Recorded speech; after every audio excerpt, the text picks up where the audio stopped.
Abasawo bagamba nti abakyala basaanye okufaayo okugoberera ebiragiro by'abasawo ng'olubuto terunnasukka myezi 3 kuba wano omwana abeera atandise okufuna omubiri era ne balabula abakyala obutamala gakozesa buli ddagala nga balina embuto. Si akalwaliro naye amalwaliro amanene awali abasawo abaakuguka okukola ku bakyala ab'embuto. Obula bano balabudde abazadde okwewala okukweeka abaana abazaalibwa nga bannakimu kuba abakugu basobola okubalongoosa. Kyebagamba tebakweka abaana baabwe babaleeta eno.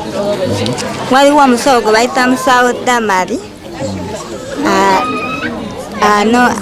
akuŋŋaanya abaana bwe ab'obulemu bonna ne babakolako nga babakolerako ku bwereere. Bamuzaala ota yaliwo ate? Namuzaala ng'aliko obulemu nga Nakimu. Ngenda mu ddwaliro ne bankansolinga ngeri gye nsobola omumuliisaamu okulaba ng'akula. Dr. Sis Justin Najjuka nga mukugu mu kulongoosa bannakimu alina byalambuludde. Abantu baffe ab'edda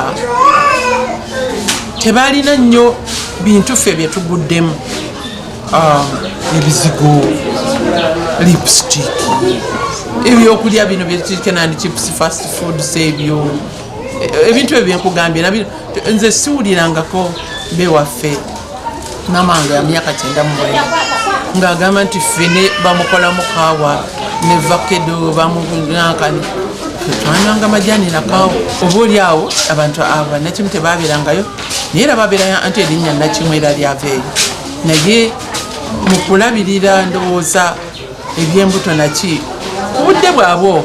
Kyokka olw'embeera eno kino kye kiwaliriza abasawo abeegattira mu kibiina kya Surgical Center Smile Train okukwatagana n'abazirakisa okuva mu mawanga g'ebweru okubayambako n'abakuŋŋaanya abaana bano ne batandika okubawa obujjanjabi obwereere ku ddwaliro lya St. Joseph e Wakiso nga balongoosezza abaana abasoba mu 100. Muno mubaddemu n'abaayokebwa omuliro kyokka omubiri gwabwe ne gwefunya wabula Najjuka asinzidde wano n'alabula abazadde okukomya obulagajjavu. Ffenna twaliko abaana bulijjo muzannyo oba waliwo kyobulaba oba nedda omwana ye muzannyo gwe mulimu.